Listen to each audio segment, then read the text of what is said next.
It's 11:30 p.m. Your desk is spotless. You've spent the last 3 hours color-coding your Google Calendar. You've tweaked your Notion workspace until every icon is just right. You've curated the perfect lo-fi playlist. In your head, you tell yourself this is optimization. You're just sharpening the axe before you chop the wood. But let's be honest for a second. That aesthetic plan isn't a tool. It's a hiding spot. As long as you're preparing, you're safe. You can't fail at something you haven't actually started. You are weaponizing your productivity apps to avoid the terrifying vulnerability of being a beginner. You aren't working. You're just decorating the room where the work is supposed to happen. Why is planning so addictive? Because your brain is remarkably easy to trick. We call it the dopamine fraud. Every time you check off a preparation box, finding the right font, watching a tutorial, buying a new notebook, your brain releases a hit of dopamine. It feels like achievement. It tastes like progress, but it's a lie. While you're getting a high from organizing, the actual project, the book, the business, the skill, remains at exactly 0%. This is the ultimate trap, productive procrastination.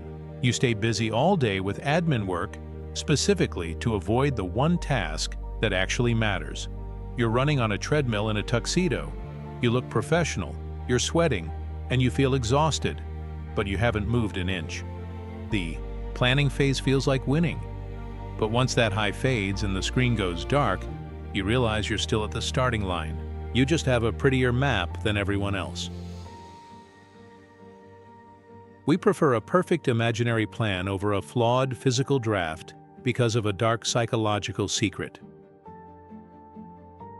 The plan protects your ego. As long as you are in the research phase, you can still believe you're a genius. In your head, the project is a masterpiece. It's flawless. It's world-changing. The moment you actually start, that's when the research shield breaks. Starting the work means facing the reality that your first draft might be mediocre. It means realizing that your current skill level is nowhere near your taste level. Planning is controlled. It's a simulation where you are the master. Execution is chaotic. It's a messy room where you are the student. Most of us would rather stay a potential success than risk being a visible failure. Have you ever noticed that moving from a digital calendar to a blank document feels physically painful? That's the friction gap. In your productivity system, everything is perfect. The variables are controlled. But the real world is full of friction. Things break. People don't call back. The software crashes. Your brain gets tired. That loss of control creates immediate anxiety. And how do we cope with that anxiety? We fall into the redesign loop. The moment the work gets hard, your instinct isn't to push through. It's to go back and fix the system. You convince yourself you need a new app, a better time-blocking method, or a different desk setup. You aren't fixing the system. You're fleeing the discomfort of the work. So, how do you actually escape the loop? First, you need to adopt the 70% rule. Stop waiting for the plan to be 100%. If you wait for total clarity, you'll be waiting forever. Start as soon as the plan is just good enough to take the first step. The remaining 30% of the map isn't found in books or tutorials. It's forged through action. Second, you must shift your internal reward system. Stop giving yourself credit for planning. A finished to-do list is not a victory. It's a debt.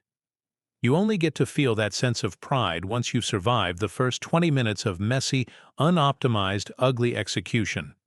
Finally, you have to embrace the mess. Accept that the beginning will be clunky. Accept that you will feel like an amateur. Greatness isn't born in clean planners and color-coded calendars. It's born in the friction of the work. It's born in the moments when the plan fails, and you have to keep moving anyway. Close the planning tab. Open the work. The map is not the journey. Go get lost.